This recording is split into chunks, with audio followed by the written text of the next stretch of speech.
what I like to do is sort of intrigue a reader, guide them into the story and the world. But what you don't want to do is you don't want to make the beginning of your novel so dense with things that have to be decoded that the reader's not going to be able to follow.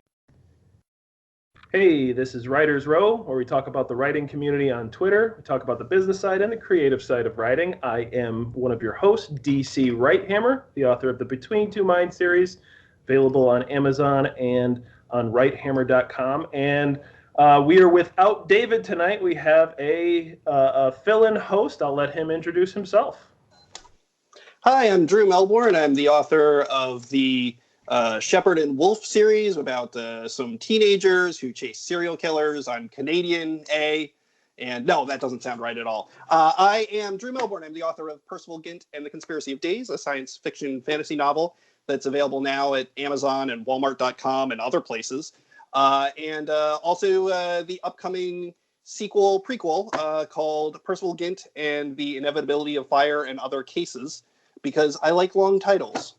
And you can look for that in 2020. Very cool. Which is surprisingly soon, 2020. That's crazy. Yeah, it's kind of gross. So on that note, if you want to get in on Writers Row, if you've been watching and you like the content, make sure that you have subscribed to the channel. Give this video a thumbs up as we go along if you like what we're doing here. And hit the notification bell. That's the other thing. There's a bell next to the subscription button. Hit that bell. It'll let you know whenever we produce new albums. It's been a long day. Whenever we put out new episodes, you'll get alerted. And also comment down below. We appreciate those comments. Those go a long way as well. So we do appreciate that. And what we're talking about tonight, so David is busy doing awards and all kinds of stuff. So we brought Drew on to fill in because we've had him on before. And the idea that him and we wanted to talk about some of the hardest parts of writing, which are the beginning of a story, book, novel, whatever it is, as well as the end. And we'll get into some of the details, but I think as writers, as authors, we get stories, we get ideas in our head for stories, and if we go to start writing, sometimes it's tough to what is the beginning? And as you write, does the beginning stay the beginning? Do you shuffle things around? And then you maybe you get past that threshold and you get all the way to the end. How do you wrap up? And sometimes, for me, for instance, a lot of times I'll start with the end in mind. I know where I want to go. It's just a matter of getting there. But, to open up this episode and talking about writing the beginning of a book or story, writing the end, what's your approach, Drew? How do you dive into starting, the reader, there's this idea that if the first sentence and the first page, all this, if that doesn't hook the reader, you stand to lose them. Let's start with the beginning. Let's start in the beginning. Yep. How do you do it? How do you start a book? Well, that's a good question. I love beginnings. Beginnings are probably my favorite part of the book. But I have with a catch, I would say. So the thing I love about the beginning of a book is that you have sort of a unique relationship with the reader in that sort of first page or so, where you're dropping the reader into an experience. They don't necessarily know what they're expecting, and you have that sense of discovery where they're interacting with the material in a little bit of a more interactive way. So they're engaged, they're trying to piece things together like a puzzle, they're getting context clues, and the world is sort of forming around their brain, right? So this is something that I always appreciate. Going in with a good first line that intrigues the reader, makes them want to read more, and leaves them a little bit off kilter, if possible. So So I like beginnings that are literal beginnings, and then what I like to do is I like to also think about how I can extend that approach through the novel. So what I do a lot with my first novel, Conspiracy of Days, is I tackle this a few different ways. So one is I seed new characters, new settings throughout the course of the novel. So our hero is meeting new people, getting thrust into new situations where he doesn't necessarily know what's going on, and the reader doesn't either. And so each of those opportunities sort of presents itself as kind of like a new beginning. So that's fun. And then my book has been accused of being a little bit Douglas Adamsy. And for folks who know Hitchhiker's Guide to the Galaxy, there are a lot of well, in the context of that novel, they're entries in the Hitchhiker's Guide, but they're sort of these standalone little kind of mini anecdotes. And there's a little bit of that in my novel as well, where I can drop in a little mini story with a beginning, middle, and end, sort of seeded throughout my novel. So yeah, so I'm sort of obsessed with figuring out how to get that beginning feeling kind of throughout the novel. Yeah, and it's funny you mentioned that. I do the same thing because I try to tell two stories in one in my Between Two Minds series. Basically, start apart in two different stories, and as the novels go on, they converge into one story. And so I do get to sort of harness that, and it's interesting because by doing that, if the reader knows what they're going into, I think you get a really positive response. If you have an open-minded reader, I think you get a positive response. I think if you get people who are looking for continuity, which is something we had covered in a different episode, if you're looking for someone that looks for a linear, straight read, those little changes, those dropping them into scenarios where they're a little uncomfortable, you stand a chance of alienating some readers. Yeah. But I also think that the positive of it is if the readers who enjoy that are going to gravitate towards more of the book. They're going to gravitate towards more of your work.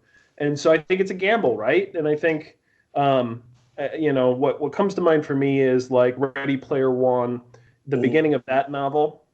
The first line was, everyone knew where they were when, I think it was the guy passed away, right? Everyone knew where they were when they passed away. And like that line is cited as like one of the best ways to open a book, because all this, like just that line in of itself is like, everyone knows where it is. It conjures up, tragedies in the past that we've experienced, before our time, like when Kennedy was assassinated, everyone knew where they were. In our time, 9/11, everyone knew where they were. And so right away in the first line of this book, that's really like young adult, like adventure, very 80s millennial pop culture-ish. All of a sudden it like takes itself very seriously and really sucks the reader in. Yeah. And so that's really cool to do that. And if you can harness that throughout a book, like it's tough, right? Because that is like, that is sucking the reader in, and now you've got to do something with that, right? So like, the problem with a really good intro is that you've got to live up to that time and time again. And so with a book like Ready Player One, which is one of my, it's one of my favorite books for a lot of reasons. Like, I don't think it's like the depth of prose. It's not like the, character arcs or this or that. It's just a super fun, super smooth read that takes you on a ride and never lets you go. Like the roller coaster is constant and it's fun and you get through it.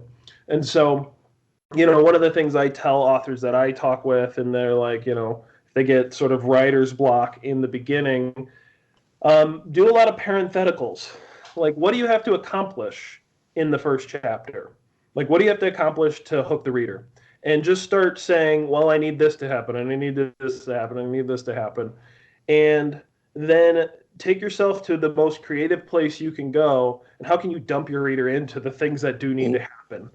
In a way that, in a lot of times, it should, in my mind, a lot of times it should be fairly like a passive something or other, like, you're not forcing them into it. It's not like they need to know anything, so you can't be too heavy-handed with it. But at the same time, something that hooks them in a very passive way that, oh, okay, I'm starting a book, I need to get into a rhythm, so passively kind of get my attention. Then you can kind of take things, as quickly, you can ratchet it up and go from there. So I don't know. Yeah. What are your thoughts on kind of that approach? Sure. I mean, I think one of the challenges and one of the traps that people tend to fall into, especially with science fiction and fantasy, is they try to dump a lot of information on a reader at the beginning. And I was talking about this sort of process of discovery for the reader, but there are levels to that, right? So what I like to do is sort of intrigue a reader, guide them into the story and the world. But what you don't want to do is you don't want to make the beginning of your novel so dense with things that have to be decoded that the reader's not going to be able to follow you on that journey. I say that, although one of my favorite novels is Anathema by Neil Stephenson. Now, Anathema is a thick book, and it's one of those books that it's on its own unique world. It's got some of its own unique language, a lot of which is like playfully corrupted from English and Latin roots and so forth. It's a dense read, and it's really, really hard to get into. The second time, maybe even third time I read it, I got in like a couple chapters and just gave up on it because it did not attempt to help the reader through at all. Yeah. And eventually, because I like Neil Stephenson's writing and because I sort of had faith that it was going to go somewhere, I managed to get all of my momentum build up and kind of tear through the beginning of the book till I had really internalized some of that. And it's a wonderful book. It's very long, very dense, and has a lot of like really interesting ideas about language and philosophy. And so it's great. I highly recommend it. It's a slog to get into, but it's worth it. And the counterbalance to that is something like,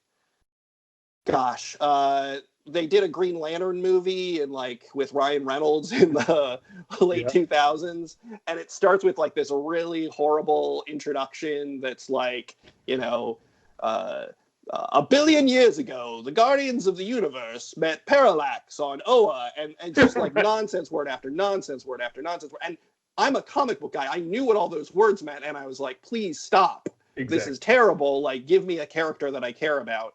And so a lot of it is down to like, okay, but seriously, are you a good writer? Right? Like, being a good writer will forgive a lot.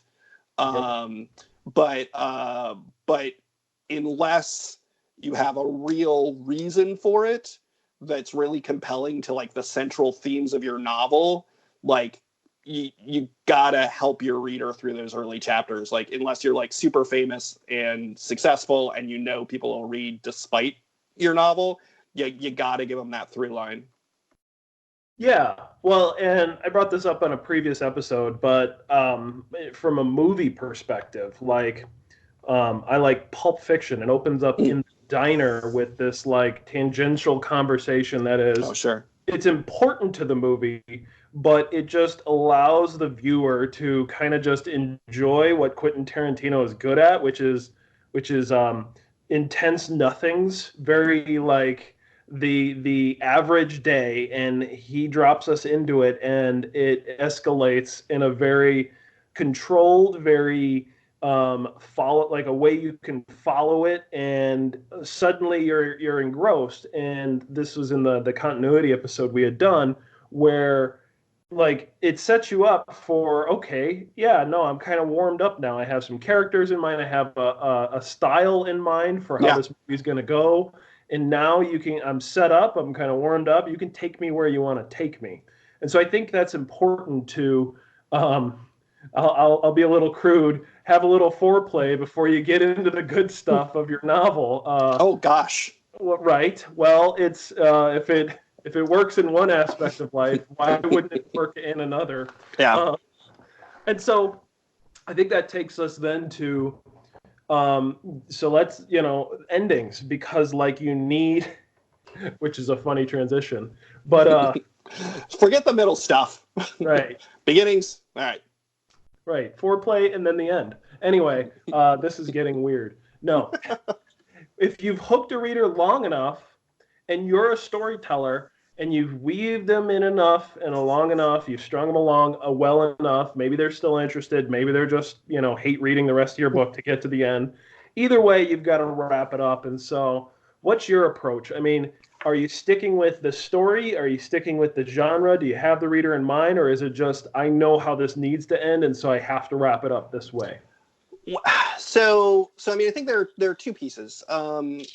One, so hopefully your novel builds to a climax, and then after the climax, there has to be some kind of resolution.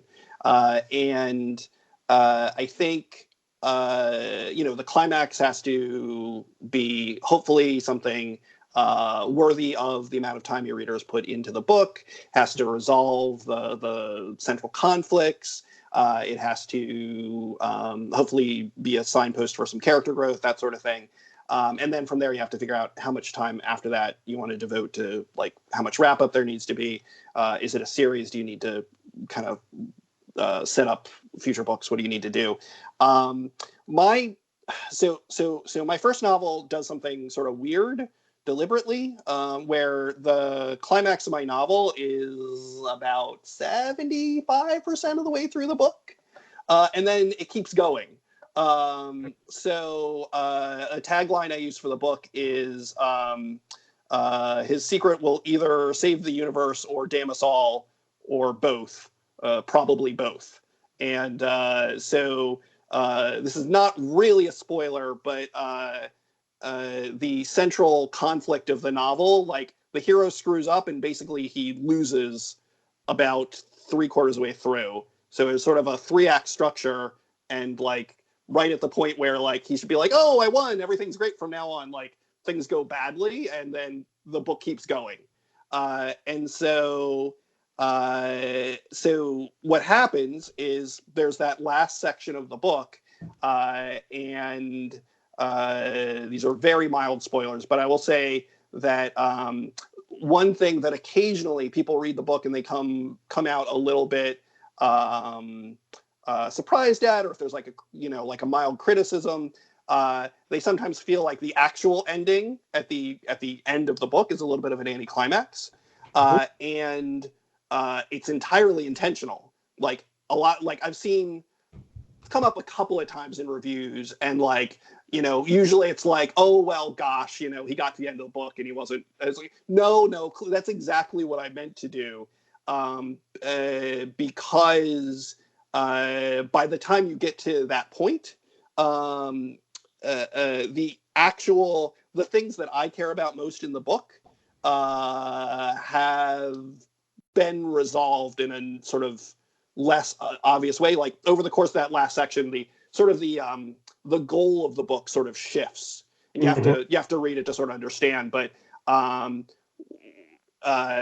what you think is maybe the central conflict is not, and what was the central conflict almost becomes sort of an afterthought in a moment. Yep. It reminds me a little bit of so the original showrunner of the revival of Doctor Who, Russell T Davies,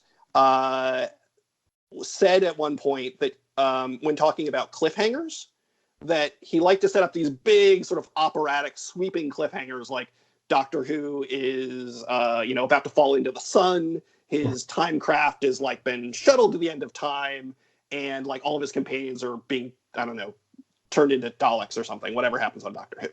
And then the beginning of the next week, like all of that's dispensed in like 20 seconds. And like it's and his reasoning is very, very pragmatic, which is you want people to be super, super invested in, like, oh my goodness, what's going to happen? This is a big cliffhanger. And then as soon as it hits the next episode, the agenda is completely different. The agenda is, I've got to, I don't want to waste a lot of time resolving this thing from last week. I want to get them into whatever's coming next. And it's very much like a practical, like, how am I engaging the reader sort of approach, as opposed to a storyteller's approach, where somebody who's like super into world building, and like the main thing is like the verisimilitude of their hard sci-fi world and like all that sort of thing. Like, my approach would be like, no, like, we need to see the logistics of exactly how these things play out. But for me, when it comes to endings, I want to have,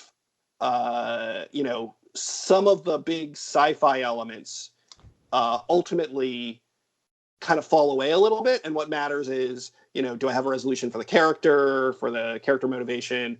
Do the themes play out the way I want them to? And things like that. But I don't know. Everybody's sort of different. How did you approach endings in your first couple novels? So for the first book, I didn't know how to end it. I knew where I wanted it to go, but I didn't know how to get there. And so I wrote this like long, prosy, like the character really understands where he's at, and like he knows he's going to defeat the bad guy and all this stuff. And it was like very anticlimactic. And I gave it to my editor, and she's like, hey, this book is great. Hey, that ending sucks. Mm-hmm. Like, she was really good about not letting me get away with. Really what I was doing is I was like treating my characters too nicely. And so she's like, I need more action. We need something to really resolve this. And so I'm like, instead of having my character go to the antagonist, why doesn't the antagonist come to my character? Let me just dump them in. And so it took me about a month to 6 weeks to write the original ending. It took me 4 days to rewrite it when I was challenged by my editor, because I kind of knew where she was coming from. And so I tried to go with the most extreme ending of super fast, like dump them into a situation and they've got to work it out, and wrap up a lot of the storyline in sort of little things that have come up throughout the book, and sneak them in as being important. And I was able to do this and work my way back in the novel and correct everything. Like I said, it took me like 4 or 5 days, and I'm like, yes, this is the right ending. I wanted it to be action-packed. I wanted it to show character development, and I did want it to be relatively a happy ending, but I also wanted it to be open-ended enough. And so I was kind of caught between, because I knew I wanted to write a second book, but I didn't know if I ever would. Sure. I had started writing, I was like 25,000 words in, but I'm like, what if I never publish this? And so I had to write the ending in a way that's like, hey, yeah, something weird happens at the end, but maybe that just goes away and it's never explained. But fortunately, I did write the second book. I am going to write more books. I'm going to write a series. And so I left that open-ended.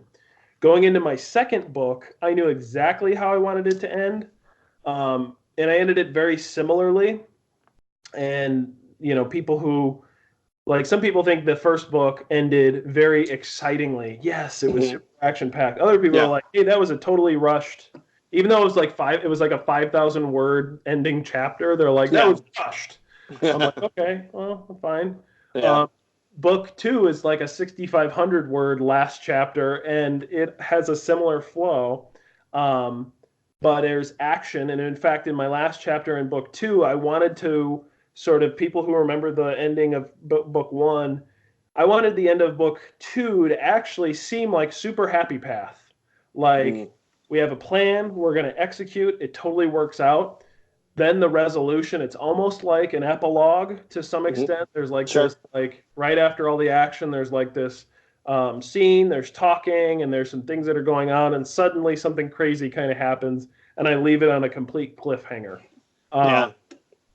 Whereas book 1 was kind of like wrapped up nicely, book 2 is very much a cliffhanger. There's going to be another book, and I needed to do that for a lot of reasons. Marketing is only part of that. The story did call for it. So that's kind of the way I approached with book 2. Yeah, I think that's a good approach. I think with first books, there's always the fear, right? Like, are they ever going to let me write another book again, right? So you kind of want to put something out into the world that, like, if this is the only, and honestly, just from the fact that even if you write a series, right, like there are going to be people who have only ever get around to reading that first one. Yep. So you want it to be good and give them a satisfying experience, and then if they are satisfied, then perhaps they'll seek out the other one, right? Whereas if they read the first book and they're like, well, there's all these unresolved issues, I don't know, right? Like they have to then trust that the next read will be meaningful for them. So yeah, I think that's challenging. I definitely approached my first book as, you know what, this is it. Let me just try to write it. And then at the end, I slapped on an epilogue that was like, hey, I'm going to do a sequel. So I don't know. I completely broke my own rule. But it was when I got to writing the end of it, there was like one or two character beats that I knew I wanted to resolve that didn't get covered. Like I wouldn't be able to force in, like weren't part of the main path of the stories as I drove it home. And I was just like, well, you know, I did kind of just want to have that concrete ending, but then, you know, I was like, you know what, I'm gonna throw one more chapter in. A fun fact: the book's been out long enough that I don't mind ruining it for people. Like the final chapter of my book is not in the table of contents, so this will matter more for people who like actually spend a lot of time looking at the table of contents. Right. But you flip through and I have it set up so like there's a page like it basically you get to the last page of the book. There's a page that sort of James Bond style says, you know, Percival Gint will return in, and then you like flip the page and then there's another chapter. So always I've always been pretty happy with that. But yeah, it's definitely it's like kind of against my rule, and I don't know if I was a smarter person, would I do the same thing? I don't know. But yeah. I think prologues and epilogues in general are sort of like a weird kind of decision about whether you want to include them or not. I know there are a lot of thoughts about that. Well, and we should definitely talk about prologues and epilogues. Yeah. Before I get to that, though, I think what I found in my first novel is that I did want to do a lot of world building. I did want to do a lot of explaining. And the more I wrote, the more it was a character-driven, very much a a narrow, pragmatic, focused story. Yeah. And the more I tried to force explaining, the more I tried to force, because there's like almost paranormal aspects to it. There's like, a lot of things that are unexplained, and it leaves the reader making connections that a lot of reviews or a lot of people who tell me about my book, they're like, oh, did you mean this? And I totally didn't mean that. Yeah. But the point is that I can only do so much with it without making it super dense.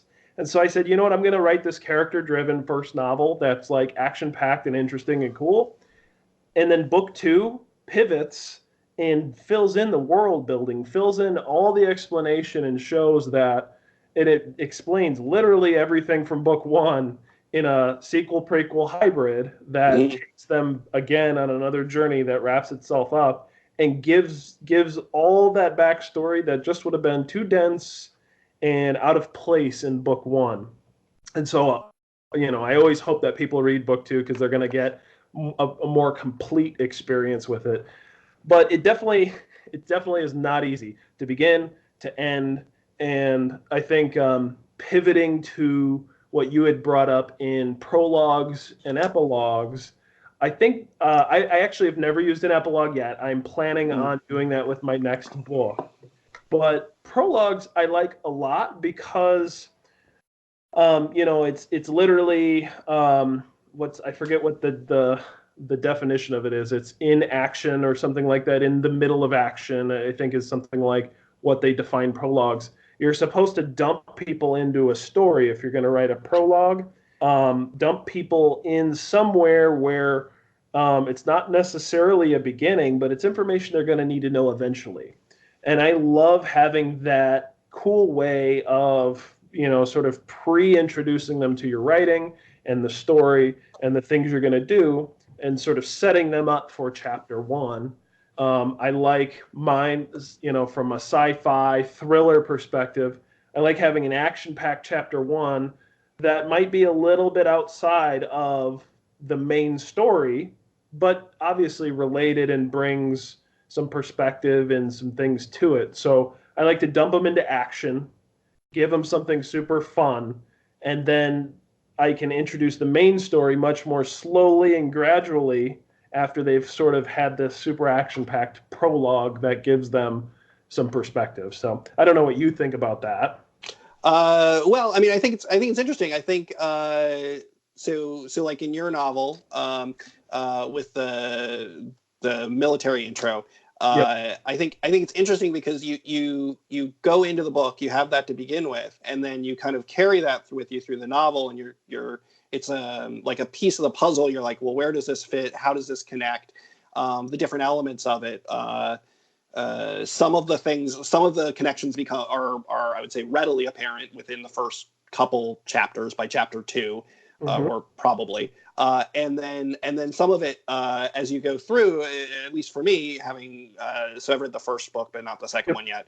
There are definitely like elements of it where I'm like, well, does this explain this, and so forth, it's like at the beginning, I was talking about how beginnings are great because they give you this sort of interactive element where you're trying to puzzle things out. Well, the nice thing about how you have your prologue structured is you carry that sort of piece of action with you.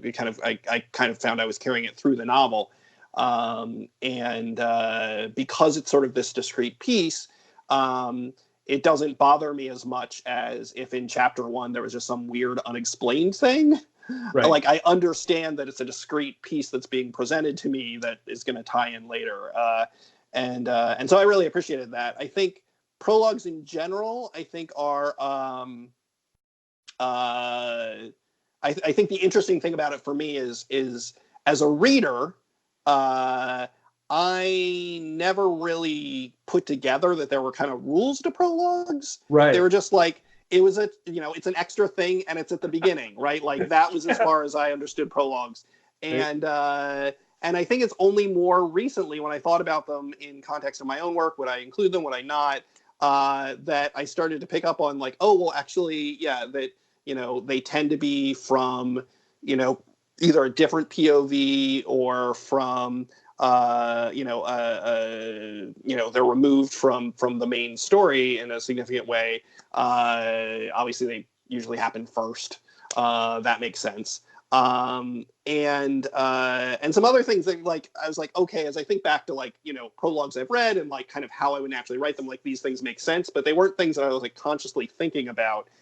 I think that the challenge that some people have with them is because they have to be a little bit removed, they feel like detachable, right? So I every once in a while on writing community, I'll see somebody post, oh, I don't read the prologues, right? Like I skip right over them, which is weird to me. That it's like, it's like if somebody's position was, what I don't like to do? I don't like to read chapter 3.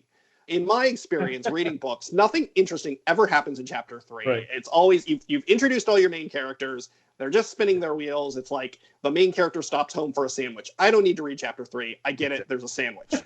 Right. And then they just, but it's not the chapter 3. It's the first chapter of the book. So, so I don't understand that. I appreciate all readers who come from all different places. Right. If I ever write a book with a prologue and you don't want to read it, please buy my book anyway. But I mean, I think it speaks to the fact that there are different challenges with a prologue and how you make it compelling. Definitely having a prologue means that your chapter 1 functions a little bit differently, though, right? Yep. So if you have a prologue, suddenly we talked about the first line of a novel, right? It's no longer the first line of the novel. It's like, Tale of Two Cities. starts with, it was the best of times, it was the worst of times. There's a prologue that started 75 years before that. It was just the worst of times. There were no good times. There you go. And then goes on for 4 pages. And then finally you get to chapter 1. You're like, you know what? This is anticlimactic, but okay, some of the times are good now. That seems nice. Right. Things are better than they were. Yeah. So I don't know. My personal feeling is the story has to tell you whether it needs a prologue or an epilogue.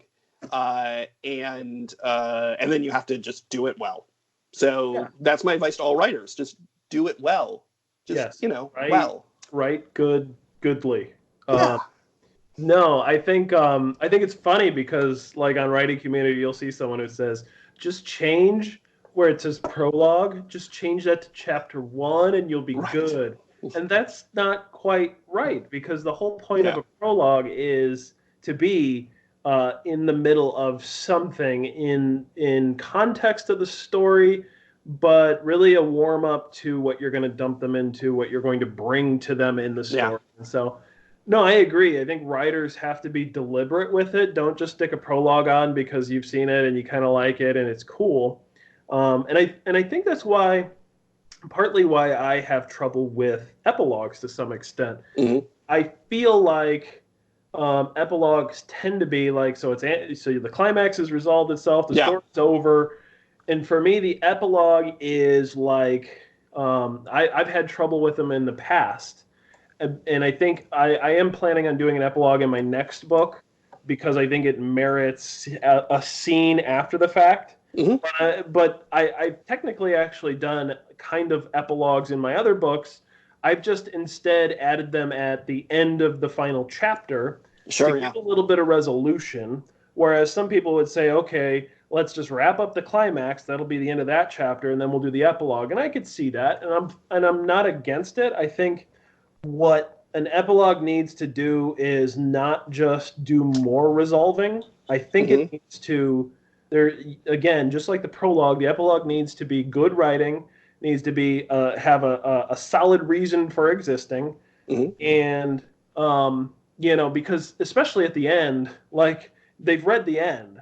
There's no guarantee they're going to also read the epilogue just because it's the next couple of pages. So you need to really have a good reason to have this epilogue. And for the reason why I want to do it for the next book that I'm writing is it's in the series, and I have a full story in mind, and I want to wrap it up neatly. And then I want to have this cool little scene that explains something that's happened in book 2, in book 3, and kind of show and set up what's going to happen next in book 4. Yeah. And it's sort of a separate chapter, but I don't think I'm going to be able to write more than a couple thousand words, and my chapters tend to be long anyway. So I'm going to probably stick that at the end as a quote-unquote epilogue. Yeah, and I think what makes an epilogue as opposed to just one more chapter is that it has to have a little bit of that self-contained feel to it, right? So whether it's a time jump to 30 years later at Hogwarts, spoilers, exactly, or it's when they're all dead and just Voldemort has won. It's very sad. If you haven't read the end of the Harry Potter books, it's really, I'm sorry for the spoilers, but it's very sad. All the Hufflepuffs are just boiled in oil. It's terrible. Got it. Hufflepuff for life. So it's either a time jump or a different set of characters, or sort of a removed location. If it's just the character wins the day, woo, and then the next chapter is and then they go home and they're like, hey, I'm home now, right? It's basically I don't know that merits kind of separating it off as an epilogue. I think I'm always a fan of in olden time TV, they would have the very special episode. So I usually think back to my favorite TV show of all time, Blossom. That's possibly a lie. If you don't know what Blossom is, that's a funny joke. If you do, it's just sad and tragic. But also, Community is a really good example of that. It's a more contemporary show that would just do kind of like weird one-off shows, right? And I love doing one-off stuff and figuring out ways to do kind of like fun little moments in my books that are like sort of self-contained, like, okay, things are a little weird in this chapter.